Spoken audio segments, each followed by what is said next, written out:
ایک طوائف کی سچی کہانی۔ میں جیسے ہی ہوٹل سے کھانا لے کر اپنی گاڑی میں آ کر بیٹھا تو ایک خوبصورت سی عورت میرے پاس آئی اور کہنے لگی، کیا چلیں گے صاحب؟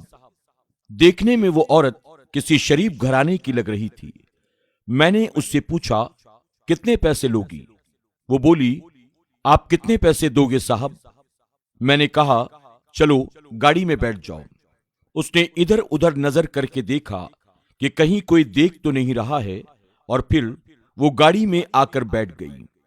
بیٹھنے کے بعد وہ بولی، آپ کے ساتھ اور کتنے لوگ ہوں گے صاحب؟ میں نے کہا، ڈرو نہیں، میں اکیلا ہی ہوں۔ اس نے کہا، صاحب آپ مجھے سگریٹ اور شراب سے اذیت تو نہیں دیں گے نا؟ میں نے کہا، بالکل نہیں۔ پھر وہ بولی، صاحب آپ چاہے مجھے 500 روپے کم دے دینا، لیکن مجھ پر ظلم مت کرنا۔ میں نے اس سے کہا، عام طور پر یہ کام لڑکیاں رات میں کرتی ہیں، آپ دن میں یہ کام کیوں کر رہی ہیں؟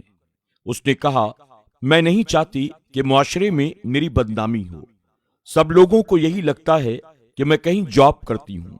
اس کی یہ باتیں سن کر میں کسی سوچ میں گم ہو گیا اور کار چلاتے چلاتے یہ سوچنے لگا کہ یہ لڑکی کتنی ناسمجھ ہے۔ خیر، کچھ دیر کے بعد میں اسے اپنے گھر پر لے کر آ گیا۔ میرے گھر کی تمام چیزوں کو وہ حیرت کے ساتھ دیکھنے لگی۔ میں نے اسے بیڈ روم میں بٹھایا اور کہا، کیا آپ نے کھانا کھایا ہے؟ اس نے کہا، نہیں صاحب، مجھے نہیں کھانا ہے۔ میں نے اس سے کہا، دیکھو ڈرو نہیں، کچھ بھی نہیں ہوتا، چلو کھانا کھا لو۔ وہ میرے ساتھ بیٹھ کر کھانا کھانے لگی اور بولی، صاحب کیا یہ بچا ہوا کھانا میں اپنے گھر لے جا سکتی ہوں؟ میں نے غصے سے کہا، نہیں، بالکل نہیں۔ وہ میری بات سن کر گھبرا گئی اور وہ اچانک سے بولی، آپ اپنا کام جلد کر لیں، مجھے اپنے گھر واپس جانا ہے۔ میں نے اس سے کہا، کیوں کرتی ہو یہ گندا کام؟ آخر اپنے جسم کو کیوں بیچتی ہو؟ میں بس اتنا کہوں گا، یہ گندا کام چھوڑ دو۔ پھر میں نے کہا، بہت درد دیا ہے نا زندگی نے تمہیں، معاشرے کے لوگوں نے، مجھے اپنا درد سکون کے ساتھ بتاؤ۔ میرے یہ الفاظ سنتے ہی وہ پھوٹ پھوٹ کر رونے لگی۔ اس نے اپنا درد بتاتے ہوئے کہا، صاحب میں ایک شادی شدہ عورت ہوں، میرے شوہر کا انتقال ہو گیا ہے، میری ایک چھوٹی سی بیٹی ہے۔ شوہر کے وفات کے بعد میرے سسرال والوں نے مجھے منحوس کہنا شروع کر دیا۔ چند ماہ کے بعد انہوں نے مجھے دھکے مار کر گھر سے باہر نکال دیا۔ میں ادھر ادھر در در کی ٹھوکریں کھانے کے لیے مجبور ہو گئی۔ کسی نے میرے حال کی کوئی خبر نہ لی۔ میری زندگی ایک عذاب سے کم نہیں تھی۔ میں نے بھیک مانگنا شروع کر دیا۔ جب میں بازار میں بھیک مانگ رہی تھی تو ایک آدمی میرے پاس آیا۔ اس نے کہا، چلتی ہو کیا؟ اس نے کہا، میں تمہیں 1 گھنٹے کے 5000 روپے دوں گا۔ مجھے اپنے بچوں کے مستقبل کے لیے یہ قربانی دینی ہی پڑی، اور میں دھیرے دھیرے کر کے ایک طوائف بن گئی، اور اب ہر روز اپنے جسم کو بیچتی ہوں۔ میں نے کرائے کا گھر بھی لے لیا ہے، بیٹی کو اپنے ہمسایوں کے گھر پر چھوڑ کر آتی ہوں۔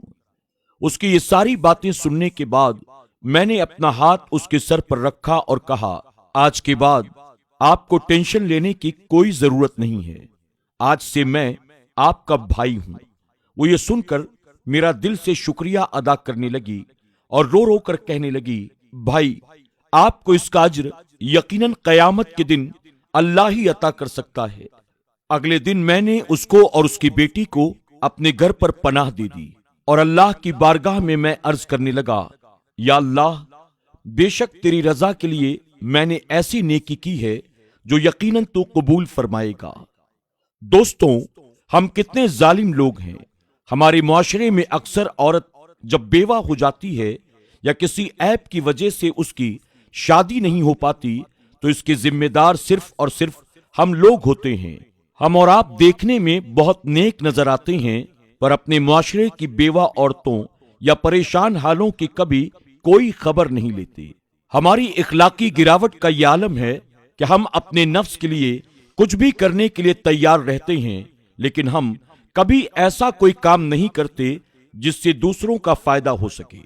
آج کل ہمارے معاشرے میں کئی بہنیں، کئی بیٹیاں ایسی ہیں جو معاشرے میں موجود گندے لوگوں کے ہاتھ لگ گئی ہیں اور ان سب چیزوں کے ذمہ دار صرف اور صرف ہمارے اور آپ کے جیسے لوگ ہیں۔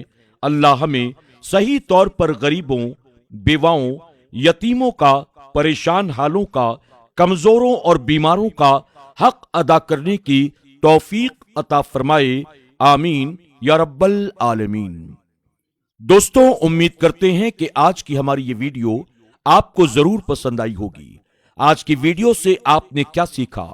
کمنٹ باکس میں جا کر ضرور کمنٹ کریں، اور ویڈیو پسند آنے کی صورت میں اسے لائک کرنا اور اپنے دوست احباب کے ساتھ شیئر کرنا نہ بھولیں۔ بہت جلد ایک اور نئی سبق آموز کہانی کے ساتھ آپ کی خدمت میں حاضر ہوں گے۔ تب تک کے لیے ہماری پوری ٹیم کو اجازت دیں۔ اپنا اور اپنوں کا خوب خیال رکھیں۔ اللہ حافظ۔